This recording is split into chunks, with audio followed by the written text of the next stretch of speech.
I want to set down what happened at Sector 11, Vorath Preserve, Waystation Kale's Margin, because my incident report does not adequately describe it, and because the Halvek Biodiversity Group's Legal Review Board has now asked me, in writing, why I did not execute the extraction order. This is my attempt to explain. I am Toreth Seal, Species Assessor, Class 7, 17 years of field certifications, across 9 preserve networks, and 43 bonded apex relocation procedures. I have never failed to complete a certified extraction. Until the morning of the Sector 11 audit, I considered that record a point of professional pride. I arrived at the sector gate at the 6th hour with Assessor Captain Dorit Vaughn and 2 certified apex handlers, Orvith's personal dossier in my reader, and a relocation authorization stamped by the Preserve Council, the Station Master's Office, and the Halvek Regional Director. The authorization was, as far as I could determine, airtight. 3 juvenile apex specimens, cross-registered as the Keth 3, bonded to Sector 11 keeper Orvith Mon, were due for relocation to the Halvek breeding compound on Oral Station. The compound needed founding specimens. The cubs were young enough to adapt. The procedure was routine. We expected 2 hours. Mon was waiting for us at the gate. He was mid-50s, thick in the shoulders, with the kind of quiet stillness that men carry when they have spent a long time alone in places that would kill them if they made noise. He wore a keeper's coverall, plain gray. The sector patch on the left shoulder faded to near illegibility. He had a thermos of something hot in one hand. He was not hurried. Behind him, Sector 11 stretched away into the dark. It is a vast sealed biome, 6 kilometers of managed wilderness under a composite dome, lit on a slow day cycle, dense with secondary brush, and a river system the original installation engineers had fed from reclaimed atmospheric moisture. It smelled like rain and something older. The sector is rated Class 4 Apex Containment, which means it was built to hold things that could break the walls if they chose to. Ma-chan had been its sole keeper for 11 years. He looked at our authorization without touching it. "Morning," he said. Dorit Vaughn introduced us, explained the order, cited the authorization numbers, noted the Preserve Council's endorsement. Mon nodded at appropriate intervals. He did not argue. He did not produce a counterfiling. He said, "All right," and opened the gate, and walked into the sector, and expected us to follow. We followed. It was Vaughn's handler, a large Saravathi male named Cress, who noticed first. He stopped walking and said, quietly, "Assessor, the Threk is on our left at 30 meters." I looked. I could see nothing. The brush was dense. "It's been there since the gate," Cress said. Mon had not looked back at us. He was walking at a measured pace toward the water monitoring station at the sector's interior junction, thermos in hand. We were perhaps 80 meters inside the gate. The second handler, a young Vethian female named Orak, said, "Vorath, 10 meters, directly behind the group." I turned. Nothing. Then the brush shifted, and I saw the shape of it. Low and wide, armored flank plates the color of charred iron, amber eyes that caught the dome light and gave it back as a single pale point. It weighed, I estimated, somewhere between 100 and 130 kilos. It was not moving, it was watching. Cress had the tranquilizer assembly half raised before I put my hand on his arm. "Don't," I said. I did not know why I said it. I said it because the Vorath had not moved, had not made a sound, and because the amber eyes were not on us. They were on Mon's back, 30 meters ahead, tracking him with the specific attention of a thing that does not intend to lose sight of someone. I called forward, "Keeper Mon." He stopped and turned. "The Vorath is behind us," I said. "Yes," he said. "And the Threk is on our left." "She is," he said. I waited. He waited. "Where is the Surl?" I asked. He glanced up. I looked up. The Surl was on the underside of a canopy strut, 12 meters above us. Pale amber carapace. 4 forelimbs folded, frilled headplates fanned slightly open in what I understand is a resting posture. It weighed perhaps 60 kilos. The frills contain neural interrupt filaments capable of temporary prey paralysis at ranges up to 4 meters. It was, as far as I could tell, asleep. Mon resumed walking. I am not a timid assessor. I have handled Vorath adults, Sethian bull crabs, the full range of Class 4 and Class 3 apex specimens across 9 preserve networks. I know the protocols. I also know what it means when a certified handler with 17 years of field experience looks at a Vorath pup at 10 meters and decides not to raise his trank assembly. We reached the monitoring station. Mopmon poured himself a cup from the thermos and leaned against the console and looked at us with mild, patient attention. The Vorath had followed us.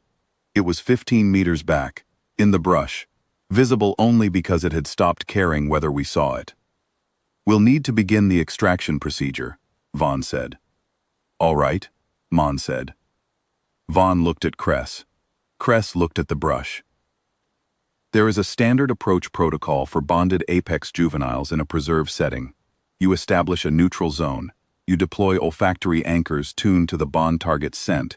You allow the specimen to approach at its own pace, while the bond target steps back behind the handler line.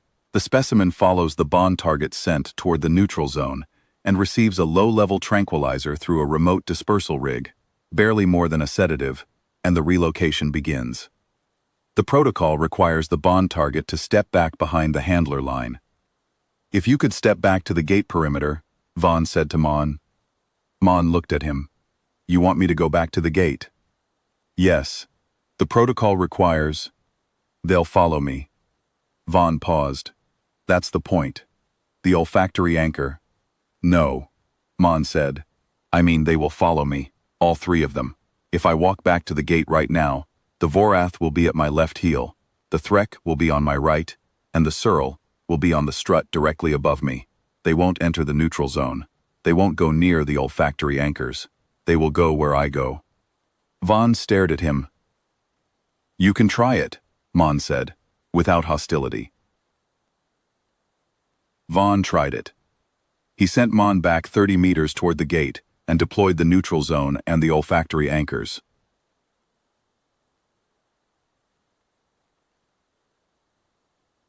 Cress positioned himself at the anchor point. Orak circled left to establish a secondary containment line.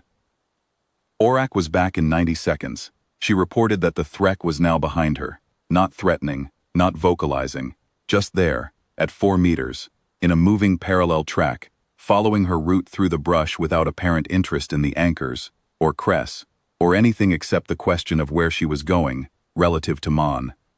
Cress reported that the Vorath had crossed the neutral zone and walked past the olfactory anchors without slowing, and was now sitting on Mon's left side with its armored flank against his leg. The Surl had not moved from the canopy strut, but it had repositioned 20 meters down the strut, directly over Mon's current location, and was now watching us from above with what I am professionally obligated to describe as focused assessment. Vaughn walked back to where Mon was standing. The Vorath did not move. It was the size of a mid-weight predator canid, and it looked at Vaughn with patient amber eyes, and it did not move. The Threk had emerged from the brush and was sitting at Mon's right side. It looked like a large feline built from overlapping plates of gray-green scale, and it was grooming one of its retractable bone claws with the unhurried attention of something that had already decided this situation did not concern it. They won't leave him, I said. I had been watching for 20 minutes. I was no longer consulting my protocols. I can see that, Vaughn said. The extraction order requires voluntary separation. The Charter's founding article, bonded apex specimens cannot be physically removed from an active bonding site without the documented consent of the anchor human, specifically because forced separation of a bonded multi-apex group constitutes a preserve-level incident under Class 4 containment rules. Vaughn looked at me. I reviewed the charter before we arrived, I said. It's in the founding authorization packet. I noted it as a procedural formality because I did not expect the specimens to be genuinely bonded at this level. They're cubs, Vaughn said. Yes, I said. A Vorath cub, a Threk kitten, and a Surl larva. 3 entirely different taxonomic families, with no common instinct chain, no documented cross-species bonding behavior, and no handler protocol in any of our system libraries that addresses what I am currently looking at. Mon had put his thermos down on the monitoring console and was checking the water seal readout on the habitat boundary relay. The Vorath sat at his left heel. The Threk had moved to his right and was leaning slightly against his knee with its eyes half closed. The Surl descended from the canopy strut in 3 slow, deliberate movements and settled on the monitoring console beside his thermos. It touched the thermos with one forelimb, briefly. Then it folded all 4 limbs and went still. I said, "Keeper Mun." He looked up from the readout. "How long have they done this?" He thought about it. The Vorath, about 4 months. He started following me about a week after I found him in the drainage culvert. The Threk about 2 months after that. She was in the gear locker. I thought the Surl was a nest. I found the casing in my boot and thought it was a shed. But then it moved, so. He returned to the readout. 6 months, probably, for all 3. Did you train them? He glanced at me with an expression I have seen on the faces of people who find a question mildly puzzling, but are too polite to say so. "No," he said. "Did you use a bonding protocol? Olfactory marking, tactile reinforcement, any of the standard?" "I showed up every day," he said. "That's about all I did." I looked at the Vorath. It looked at me. Its amber eyes held the specific quality I have come to associate, in my 17 years of field work, with apex specimens that have already taken the measure of everything in the room and found it non-threatening, and are therefore paying attention to other things. It was not paying attention to me. It was watching Mon check the water seal. "Captain Vaughn," I said, "I'm recommending we suspend the extraction." Vaughn took a breath. "On what grounds?" "Sovereign formation instinct," I said. I was reaching for language, and that was what arrived. "These 3 specimens have established a coordinated, multi-species formation response, anchored to a single human bond target. It is not trained behavior. It is not instinct chain behavior. It is something else, and we do not have a protocol for it, and our authorization does not cover the use of force against specimens in an active Class 4 bonding configuration." I paused. "Also, the Surl is above the handler line and could paralyze both Kress and Orak before they reach their equipment. I do not wish to put them in that position." Vaughn was quiet for a long moment. "File it," he said. He meant the incident report. "Yes." He looked at Mon. Mon was still checking the water seal. The Vorath had shifted its weight, and its armored flank was fully against Mon's left leg now, a solid 100 kilos of black chitin leaning on a man who did not appear to notice. "Keeper," Vaughn said. Mon looked up. "Is there anything you want to say for the record?"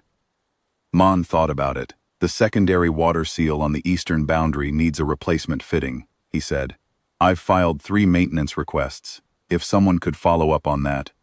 He went back to the readout. Vaughn and I walked back to the gate. Kress and Orak followed.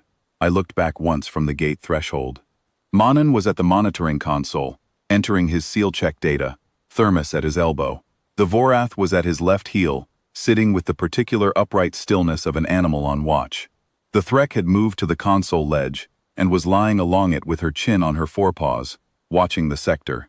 The Surl had settled on the console beside the thermos and appeared to be asleep again. They were arranged around him, not pressed to him, not clamoring, just positioned, the way a unit holds perimeter when the person in the center is doing something that requires concentration. I have written this report because my incident report says we suspended the extraction due to charter provisions and handler safety concerns, and both of those things are true, and neither of them is the whole truth. The whole truth is this. I stood in Sector 11 for 40 minutes, and I watched 3 apex juvenile specimens from 3 entirely different taxonomic families hold formation around a middle-aged man checking a water gauge, and not one of them had been trained to do it, and not one of them had been asked. And the man himself seemed to regard it as an entirely unremarkable feature of his working day. The Halvek Biodiversity Group's breeding compound will need to find other founding specimens. I have filed the maintenance request about the eastern boundary seal on Mon's behalf. I do not expect he noticed,